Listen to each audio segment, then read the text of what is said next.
everyone, and welcome back to the Nonfiction Kidlit Craft Conversations podcast, where we take a deep dive into the craft and business of writing true stories for kids.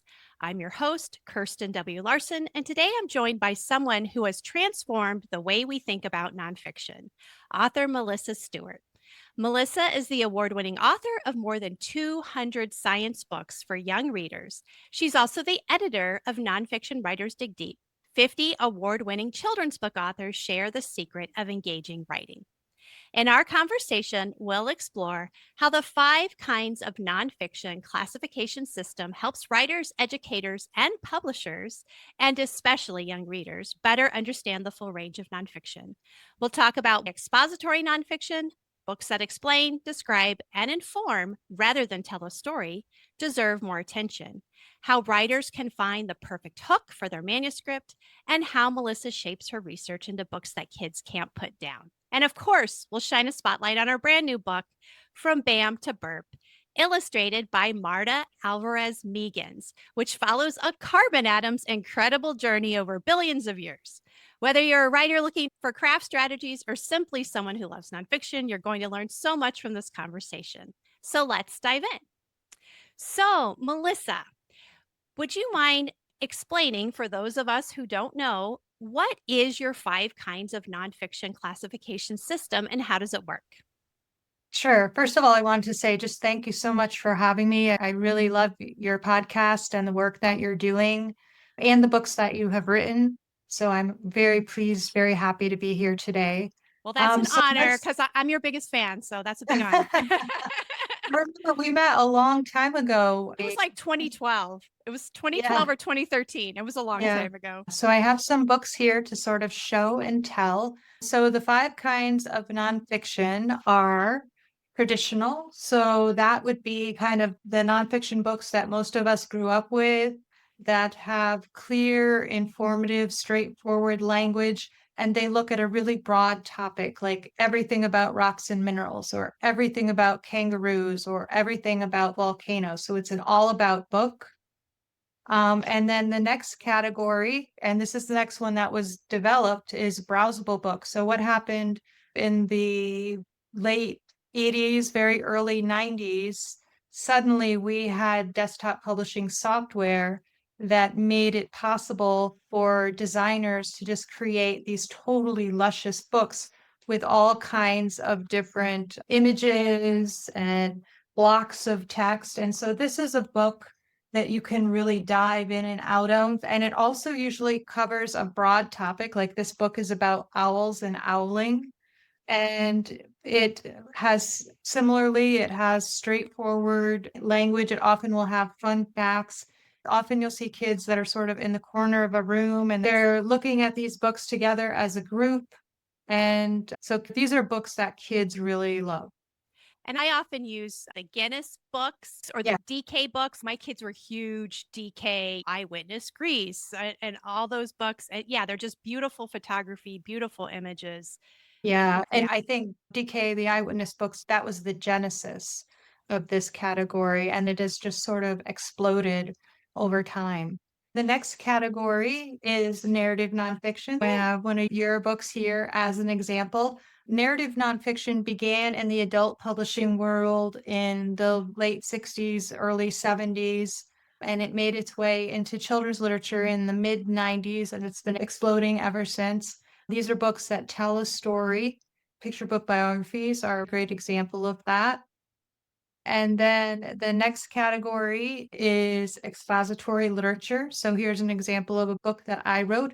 So these are more specific. They're on a more focused fact. So instead of being everything about the moon, this is looking specifically at how the moon affects the life cycles and the behaviors of lots of different animals.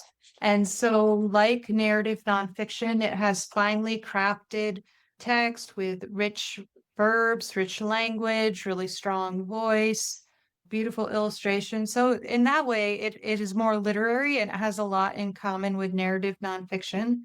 And then the final category is active nonfiction. And so these books have actually been around, like we had experiment books, let's say, all the way back in the mid 80s. but in the last 10 years or so, this category has really expanded a lot in response to the maker movement. And so these books could be like a cookbook, it could be a field guide. So anything that is connected to doing an activity. So it could be a book on drawing, it could be a book on how to do origami, things like Coding, that. coding. I Yep. see a lot of coding books. Yeah. And I think at one point you had maybe even called these how-to books, or that you've referred to them as how-to A books. Yeah. lot of them are how to, but then it sort of goes a little bit beyond that too. So active nonfiction is that name actually comes from the bookstore community. That's what they call, they often will have these active nonfiction sections. And so that's where the terminology for that came from. The terminology that I use is sort of gathered from lots of different places. The browsable books, that name actually originated with an editor from National Geographic. They create a lot of those books. The term expository literature came from professor at Brigham Young University named Carol Young. And so these names sort of come from different places, and I've just brought them all together. Well, and I appreciate that we now have a language and a way to discuss all these different types of books. So let's pivot now to talk a little bit about how this framework is influencing teachers, librarians, and publishers. I think that librarians are really embracing it and they are now teaching lessons on it and they're especially doing like book tastings to help kids really understand the different kinds of books. They really understand the value of it. I think publishers are paying attention. I think they appreciate having this terminology as well. And I think it has sort of helped them rethink the different categories of books that they offer. And what I'm seeing more and more is books that are crossing categories.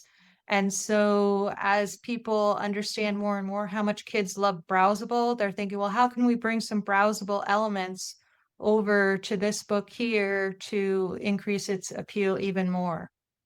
Yeah, and I would say, especially with declines in reading levels post pandemic, we're looking at shorter text, especially for like middle grade readers. And like you said, how can we get more text boxes in there, more illustrations, more captions to give kids a lot of different ways into the book and to get into the topic?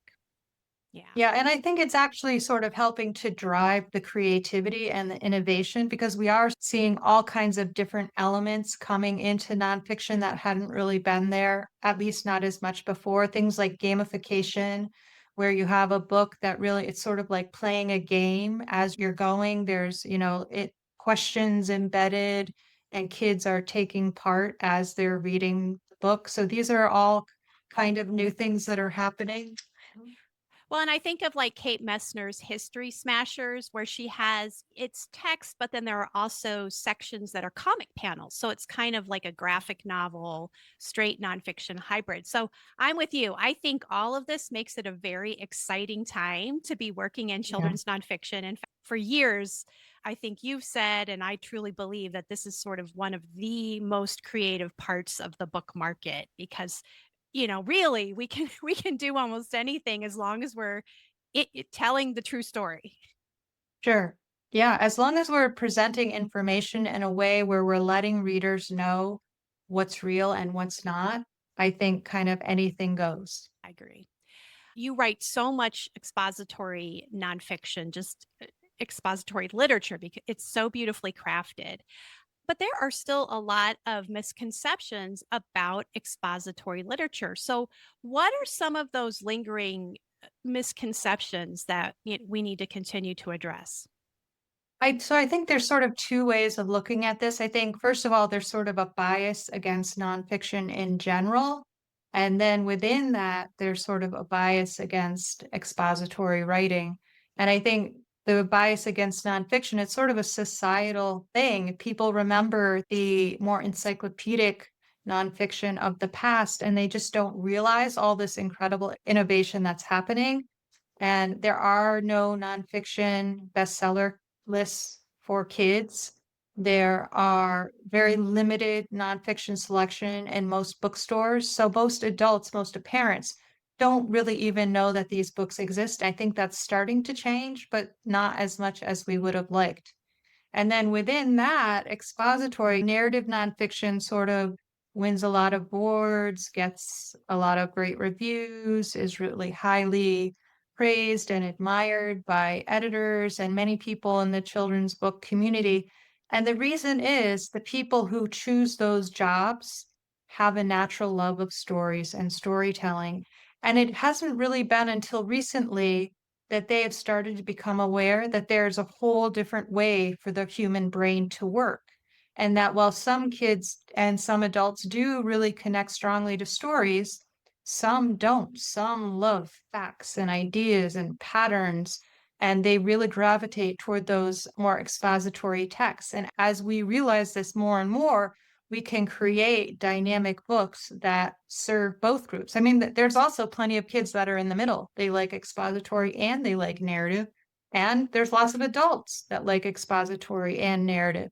And so I think now that people are starting to realize that there's sort of maybe a continuum in terms of rating preferences, they can look at their students and say, okay, this kid is maybe more of an info kid, an expository lover. How can I help match him or her with books that they are going to love? And then same thing is true for narrative. And the thing is, really what we want to create lifelong readers is we want kids that will connect strongly with all kinds of reading. If initially you have an expository lover, you can meet them where they are, you can give them this expository book, but then over time they can grow and expand as a reader and learn how to interact successfully with the more narrative texts and vice versa. And that's really what we want. So there are also what I call blended nonfiction books that really have kind of equal characteristics of both expository and narrative. And those can be great at, let's say, grades 3, 4, 5, 6, as kids sort of have learned reading. And now they need to sort of expand into other kinds of literature, other kinds of books. Well, and I think one thing that's interesting is if you have a kid who is drawn to a particular topic, stars, for example, or astronomy, they may start with a browsable book about stars and then wanting to learn more, maybe they grab an expository book and now they're reading bigger chunks of text. And now maybe they're open to reading a biography of an astronomer, for example. You actually have a text sets book, I believe, that goes kind of along with the 5 kinds of nonfiction book that has topic focused text sets, which I think is so great for kids who are passionate and really into a specific topic. Sure. And you can also have fiction, nonfiction text sets too, which then will help them to develop a love of literature in all new ways and to see that you can connect with information in plenty of different ways. There are plenty of fiction books that can teach you something about the world too. Yes, exactly. And I think you have a book for that too, right? Don't you have a text sets book that I focuses do. on I fiction? do. Melissa Yeah. has a book for everything. Yeah, so I if you are an educator, a librarian, I will link to Melissa's site where you can find all of these great resources. One thing that I really appreciate is your advocacy for heartfelt nonfiction. You have really shined a light on the fact that not most nonfiction authors come to our book topics because we care deeply about them. There's normally something about that topic that resonates with us as people. Maybe it was something, a childhood passion or something else. And so you have collected these beautiful stories in your book, Nonfiction Authors Dig Deep, where you show that nonfiction authors show their heart in their nonfiction just as strongly as fiction writers do in their stories. So, what are some ways that you've seen that authors connect with their work on an emotional level? I think if you look at the body of different authors' works, what you'll see is if you think about what is the through line of their books, or what is the theme of their books, what is the hook of their books, you'll sometimes see that they explore the same theme over and over, even though it seems like they're writing about different topics. Whatever it is that they are passionate about, their lived experience, their beliefs, their personalities, that all affects the lens that they use to look at the world and the lens that they use to look at the topics that they choose. And so that's how we get books that are unique, books that no other author could create. So you could have two picture book biographies that are about the same person, and they're quite different. They're focusing on different parts of their life, they're focusing on different personality characteristics. And it's because each author is coming from a different perspective and they're looking at that person or at that topic through the lens that is more natural to them. And so authors explore their passions, their vulnerabilities, all the different ways that they interact with the world comes through in a nonfiction text. And I think that that's one thing that often isn't kind of recognized and discussed when kids are learning to write in school, is that they sort of just do a bunch of research and then they are encouraged to kind of cobble together the facts and create a piece of writing. And so then what you get is kind of a dull, lifeless piece of writing.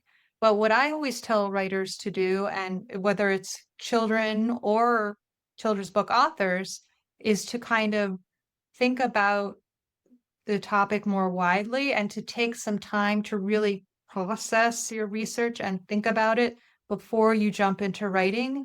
And so I say to kind of put the information through your body, to think about it with your head and think about it with your heart, and to find the focus that has personal meaning to you and that you think will resonate with your readers. Of course, I'm not going to forget that I'm writing for kids and they have very specific kinds of interests and tastes that might be different from mine as an adult.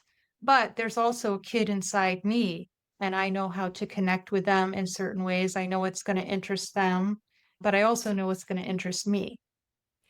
Well, it's interesting that you say that because I do find myself always writing about underdogs, no matter whether I'm Mhm. Yeah. writing a story about a scientist, a story about Wonder Woman as a superhero, or an art curator in Nazi Germany.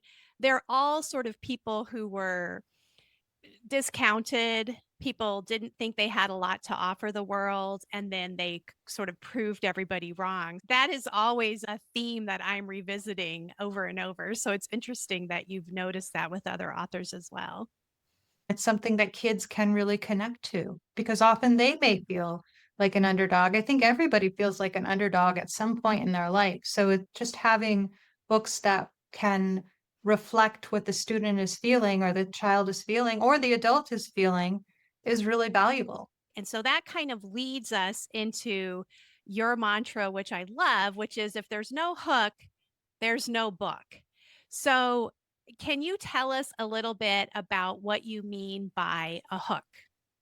Yeah, so I think this applies specifically to expository writing, although I think you can think about it if you kind of broaden out the idea. I think when people are writing narrative nonfiction, they often think about the through line, like what is the main Like the thing theme. that We they're yeah, trying to follow. themes. The hook, I think, is sort of like the expository equivalent of that.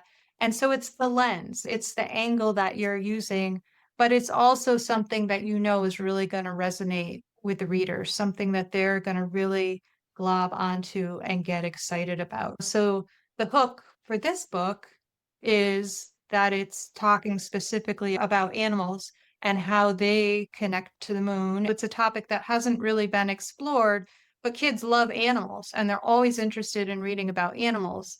And so that's why that kind of is an approach that I think would be interesting in the marketplace, but then also something that kids would really gravitate toward.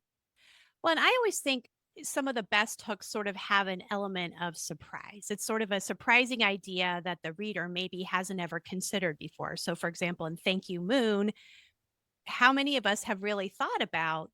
We may have heard about the moon and its relationship to tides, but have we thought about the moon and how it relates to all these other animal cycles and processes? And Yeah, and I think a great hook can often be there right in the title. So, for example, yes, April Policere, an author that I know we both love, yes. had a book called Trout Are Made of Trees. And you're like, what do you mean trout are made of trees? So it makes you sort of, it's provocative, makes you ask a question and then you want to read the book to get the answer. Same with a book like A Seed is Sleepy or An Egg is Quiet. Those are by Diana Hutz Hus Aston. Aston, yeah. And there's a whole series of books that kind of have that same kind of provocative way of accessing different topics.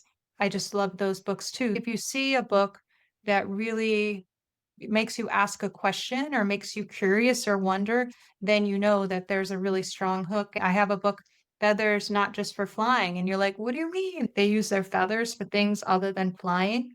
So you can look right in the title often and see what that hook is going to be. Yeah. And that curiosity and those reader questions are what propel them not just into the book, but then also through the book as they read to sort of see how you're going to show them this surprising hook that you've planted at the very beginning. It's great Yeah, for page absolutely. turning. So you have written a lot about how long it takes you to find a hook. And there is a great post on your website where you show for different books how many years really it took you to land on your hook. And I think that can be really comforting for a lot of us who also struggle. So, can you talk to us a little bit about times that you've struggled and how these hooks finally come together for you? Yeah, I think two books that really stick out in that regard. One book is called Can an Aardvark Bark? And so I knew I wanted to do a book about animal sounds because they're just incredible. There's so many amazing animal sounds, but I knew I needed some kind of unique approach. And I have on my website a timeline that looks at how I approached that book over many years. And so explored four different text structures and I looked at the content from all different angles and all different lenses. And it really wasn't until I came up with this idea for the pattern of question and answer. That's when I knew that I had a book that was really unique and really special and that kids would really love. It is one of my best school visits because the kids are really engaged in the whole thing. But then there's a child like in the middle, they suddenly discover what the pattern is and they're like, they raise their hand and they won't put it down until I call on them. And they're so proud when they say, I noticed a pattern in your book. And I say, Oh, what is that pattern? And they say it. And then some of the teachers did not recognize the pattern yet.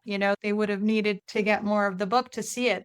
So I think that's a great example. I think also Feathers, Not Just for Flying, that's a really great example because that book has, not only does it have that question, but different ways that birds are using their feather, but it also has the use of similes to connect the different ways that birds are behaving to either objects or behaviors that humans are doing. So it really makes it even more relatable to the kids.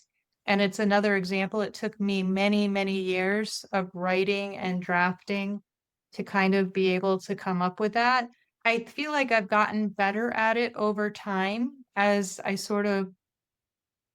I know that that's an important part of the process. And I think I've learned not to start to write until I know what the hook is. Maybe I'm not writing the book any faster, but I am writing fewer wasted drafts because I have learned how to think it through before I dive into writing. although there are some pantsers, that's how we probably locate the hook, right? Is by writing these drafts that don't work and sort of weeding out. Like I know sometimes that's how I process the information is not just mentally, but also by putting the words on the page and then I Right. finally And get I mean, there are many people that say writing is thinking. yes. It's the whole problem with AI, right? That Mhm. if kids are using AI, then they're not learning the value of writing in terms of processing the world and assimilating information, which is just so important. Well, and we're also then not processing information in your head, in your heart, and putting you on the page. You're putting something generic on the Right. page. So I don't know that I've ever heard much about this, but I'm really curious as somebody who is so prolific. How do you stay organized with all that research and all those drafts you must have going on at one time? Yeah, that's the answer is probably I don't probably do it as well as I should. I think I know a lot of authors now use programs like Scrivener, but I am just old school. I started writing.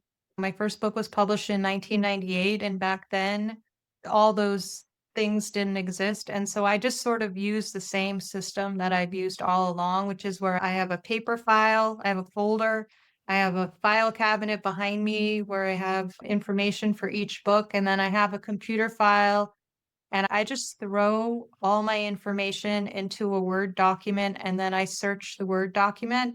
I actually have a photographic memory, and so Oh, that really helps me.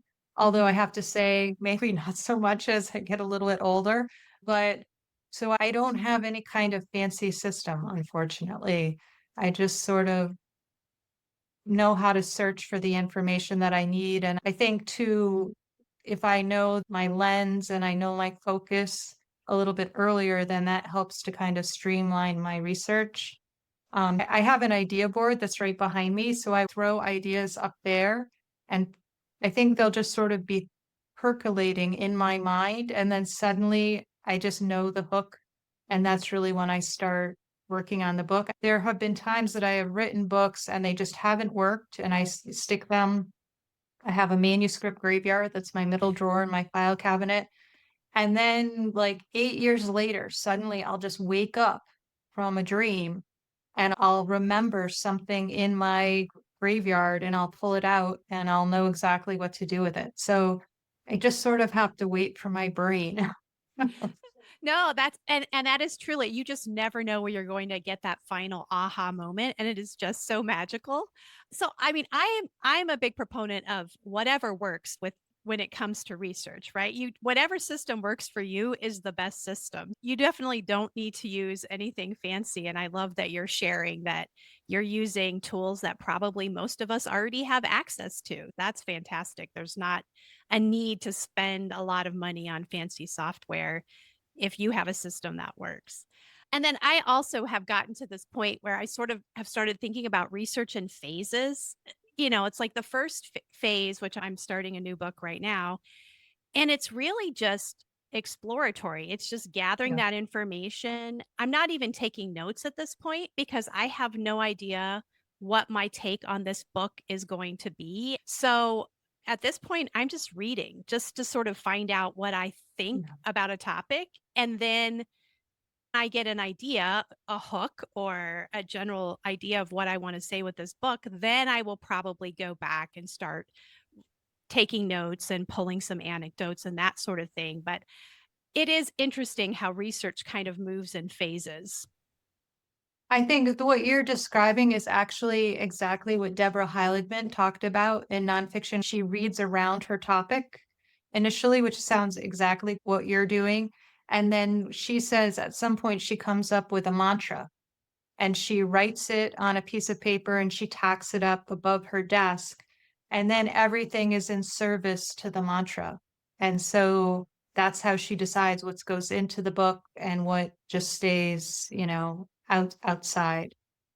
Well, and that's a great segue to another question, which is how do we decide what stays in, what gets cut, what goes in back matter? I mean, this is one of the hardest things that we have to do is to make these choices. Yeah, I mean, I think for me, it's all about what is the hook and what is the thing that the reader is going to be most excited about, most interested in, and what is really kind of having a strong focus for what that book is going to be about. And so that's what expository literature is about as a compared to traditional nonfiction, where you're writing all about a topic. You have a very specific focus, which allows kind of a more creative treatment.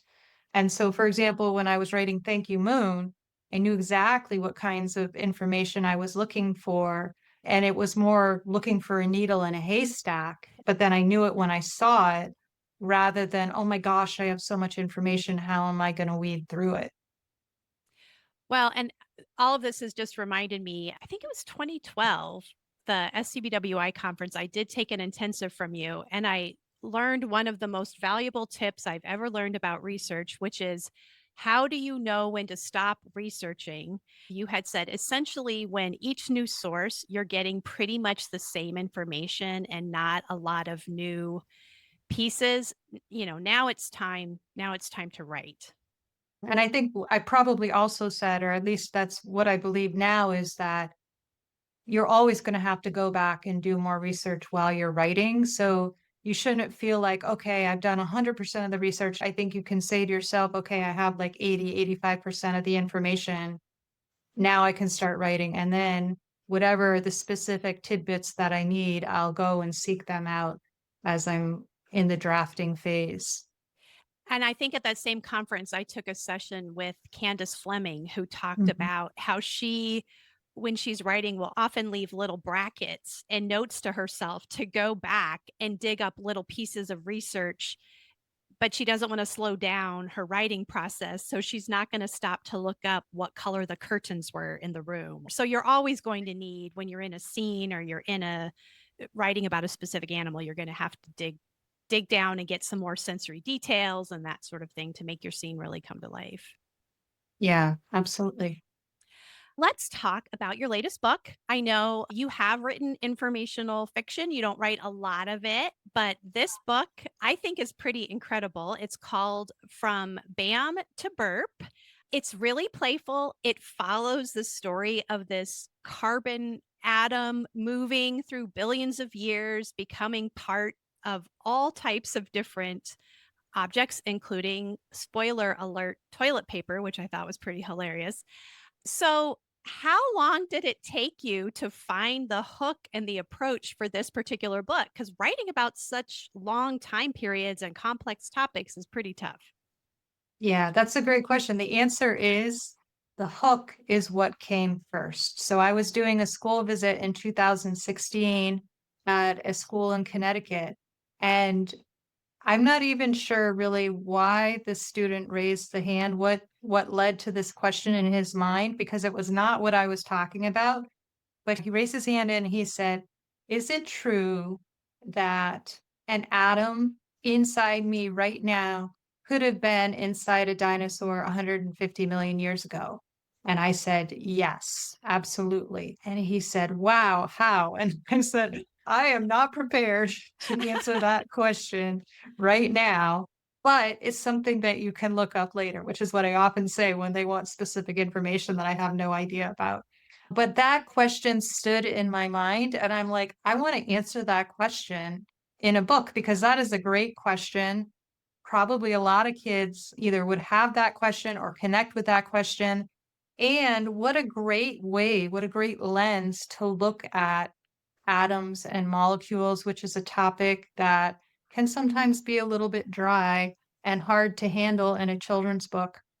So what the book is really about is the carbon cycle, but I did not know that until my editor told me something like, 7 years later or whatever. Like she's when she wrote back her first note asking for some revision, she said, "I love that you're writing a book about the carbon cycle," but and I'm like, "Wait, what? What? Love I it. thought I was writing a book about dinosaurs." And and that was like a wake up moment for me. So this is the question where the hook was so prevalent in my mind that I didn't even know what the topic was. I love it. Oh, goodness. So, how did you hit on the idea of sort of personifying this carbon atom and showing it, moving through these billions of years? I mean, you've compressed billions of years into a picture book format. So, how do you do that? Yeah, I think so. The chain, I knew the chain right away. That was part of the hook recognition, is that I wanted to trace it through time. And my first attempts to do that in a very straightforward expository way were boring and repetitive.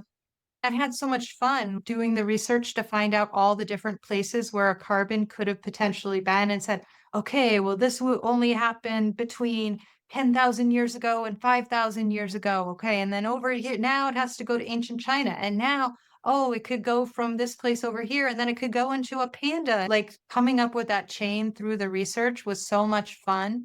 But then I had this chain and I'm like, it's just too much. And whittling it down, one of the most amazing nonfiction authors of all time.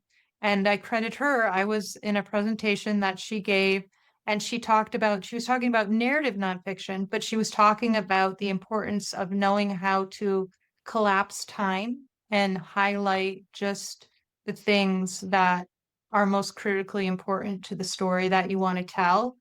And I'm like, oh, I can collapse time. Isn't that interesting? And so then that's how I got the idea for this spread right here, where I'm talking about, okay, it's gone through a caterpillar egg, it's gone through the toilet paper that you mentioned, it's gone through a seashell, so a lump of coal, a jack-o'-lantern. So this is how I collapsed the time to get it to the present, because I needed to get from the dinosaur, because of course the dinosaur had to play a starring role, but then I had to get it to the present fast because I wanted it to go inside the kid, and that was going to need a fair amount of explanation. And so it was really that comment from her that made me realize that I didn't need to have it all. And then the idea to sort of personify that carbon atom, it was an interesting discussion. I mean, I knew all along that that was going to have to happen because you needed to be able to recognize and identify that right away. But my editor, Julie Bliven, she knows that I'm normally like a nonfiction strict person. And she's like, how did you envision this carbon atom? What were you thinking it would look like? And I knew what she was getting at. And I said, yeah, it's going to have facial features. And she's like, okay. And then the illustrator had little arms on it. There was a note from Julie. Oh, don't worry, we're going to get rid of the arms. And I'm like, nope, the arms are fine because this is informational fiction and we need to create a little character. We need to be able to follow this. And so this is just what is best for the book. And I'm a-okay with that in this particular case. It's such a fun read, and I cannot wait until it is on store shelves and everybody can see it. It's a great book. Thank So, you. yeah. So what trends in children's nonfiction are most exciting to you right now? Yeah, I think just the innovation, and that basically every year there's some author doing something that we have never seen before and it's exciting. And so people are just kind of leapfrogging off each other. Oh, well, if this person did this, then what about this? And what about this? And what about this? And luckily the editors are kind of going along with it. They're up for the innovation too. Nonfiction is expanding and growing and evolving right now within our lifetimes, which is what makes it really exciting. I do think right now, from everything that I hear, that the market is softening for a variety of reasons. Science of reading doesn't leave as much room for sharing literature in the classroom, and book bans are sort of decreasing book purchases in schools in general. And so that's affecting fiction and nonfiction, but maybe nonfiction a little bit more. And so I think we maybe are getting to a phase when it's going to be a little bit tougher to sell manuscripts, but they still need some books and they still want to give kids great literature on all kinds of different topics. So I think that bringing your A game is more important than ever before. Yeah, that's what I was thinking. If you're writing expository, a strong hook that comes across, perhaps even in the title, is even more important today than ever before. Do you have any final words for writers who may be starting to explore expository nonfiction for the first time? I would just say read widely, which is the advice no matter what genre or what kind of writing you're doing, to just sort of really understand what the market is and to know the rules. I used to feel like I was sort of shooting in the dark. And so even though many people are not too keen on Common Core, Common Core was a game changer for me because suddenly I had a framework, I had a set of rules. I'm like, oh, there are 5 standard text structures, and I can choose one of them, or I can make my own text structure. So text structure is a really important part of writing, especially expository nonfiction, and it's different than organization.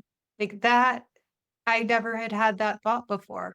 So I think sort of knowing what the rules are, knowing what is being taught in school, because they didn't really teach nonfiction writing in school when we were kids. And even if you went to a college writing program, you probably were not learning that either. So I think understanding how instruction is taught in schools as a framework can be helpful, but then knowing when you want to break the rules. So I think that that's an important consideration as well, which is why it's really important to go to conferences, to hear other authors speaking about their process and about their work, as well as reading the work and then maybe reading the back matter where they may talk a little bit about what inspired them to write the book or how they did the research, how they came to the topic. All of those things are really part of the education that a new writer needs to immerse themselves in this world. Yeah, those are great tips. So I know you always have a lot of different books going on at once, but what is next for you? So I have this is the F&G, which means that it's not the bound book. This book is coming out next March. It's called Monarch and Mourning Cloak, a butterfly journal, and it is illustrated by Sarah Brannon. I've done 4 other books with her, so this is our 5th book together. The thing that we love about this book, we sort of came up with this idea together. I had written this text, and I sort of just thought it would be good to work with her on another book, and I shared it with her. And together we came up with the idea that this book, here's a good one. So you can see that it's sort of got this journal feel to it with lots of different elements. But what you can see is behind the text, there's sort of like these other little pieces of paper. And so that is sort of meant to represent the revision process. I worked on this manuscript for 16 years before it Wow. was acquired. And so it's sort of a little bit of an homage to that process. But then also on her pages, let's see if I can find a really good example. She also includes sketches that are not final. So here's one example. So this is just pencil because she is sort of showing the process of sketching before she created the original illustrations. And so we're really excited about this book and we'll see how it goes. There are another thing is, so it's actually a 64-page book, Oh, and it's wow. the first book that I am familiar with where the back matter is the same number of pages as the front matter. So there's in between the main text, which is talking about butterflies and the life cycle, there's this spread that talks about the joy of journaling and how we created the book. And then behind that, each of the different poems has some back matter that is more expository text. And this is also heavily illustrated. So it adds more information, more details about each of the poems. And you can see how it's really laid out to be very generous. You know, so many times you'll see back matter where the text is kind of all crammed together, Mhm. but we really wanted to give this back matter space to breathe. And the publisher was very supportive of that idea. So What's we're the excited. what's the target age for that one? Is it a little bit older than some of your other books, or is it still for It, very young readers? yeah, no, well, I think this is more kind of grades, maybe. I think the main text could work for like a second grader, but then maybe if you're reading the whole thing with the back matter, it would be maybe more grades 3, 4, 5. And that's how a lot of my books are. A lot of my books can be accessed by different age levels because they have they have 2 layers of text. There's a main text that is simpler and just kind of gives you the gist of the information. And then if you want additional details, you can read the smaller, more expository text. So here you can see here's the kind of a bigger main idea text, and then there's the little expository factoids that give more details. And so you can read just the simpler part with a very young child, but then you can bring in the additional information with older students. And I think it's the same way here that you can just read the main text with the younger student and then bring in some of the other parts of the book. Because there's also on every page, in addition to the poems, there are a lot of notes. There's a lot of notes as you would find in a journal. And so I can see, like a lover of browsable nonfiction, there are kids that are really going to pore over this and maybe will be inspired to create a journal of their own. But then it also has the poetry. So there's sort of a lot of access points. I'm hoping it will appeal to a lot of different kinds of readers because it has all these different elements. Each one might appeal to a different reader, but then there's also a lot of butterfly lovers who will probably just enjoy reading all about it. Yeah. Well, and as you mentioned, they're just not having seen the whole book, but there appear to be so many different ways in. I mean, you can talk about poetry during Poetry Month. There's the kind of browsable aspect that hooks in those readers. I can't wait to check it out. You said that's March, coming out in March? That's March. Yeah. And I Okay. think like there could be art lessons. I think Sarah is going to try to do school visits that are journaling workshops. So we're excited. Ah, congrats. I'm so excited you guys have another collaboration. You two make some of my favorite books. So, Thanks. all right. Well, this has been a delight, Melissa. I really appreciate it. I know you're going to provide so much help to so many, as you have to me from our very first interaction, where I discovered a book that I was bringing to the conference was not actually nonfiction, but Oh, informational fiction. So that was like my first lesson in nonfiction from you. So I appreciate that. All right. Thank you so much and best of luck with your next adventures. thank you. Have a great afternoon. That's it for today's episode of Nonfiction Kidlit Craft Conversations. A huge thank you to Melissa Stewart for sharing her wisdom about the landscape of children's nonfiction, hooks, and the power of expository nonfiction. If you haven't already, be sure to check out her latest book, From BAM to Burp, with Marta Alvarez Megans, and explore the many resources on her website at melissastewart.com. If you enjoyed today's conversation, please subscribe to the podcast, leave a review, and share it with a friend who loves children's books. You can find more resources for writers on my website at kirstenwlarson.com. And don't forget, you can support the podcast by visiting our bookshop, linked in the show notes, and reading and reviewing these books. Thanks so much for listening. And until next time, happy writing and revising.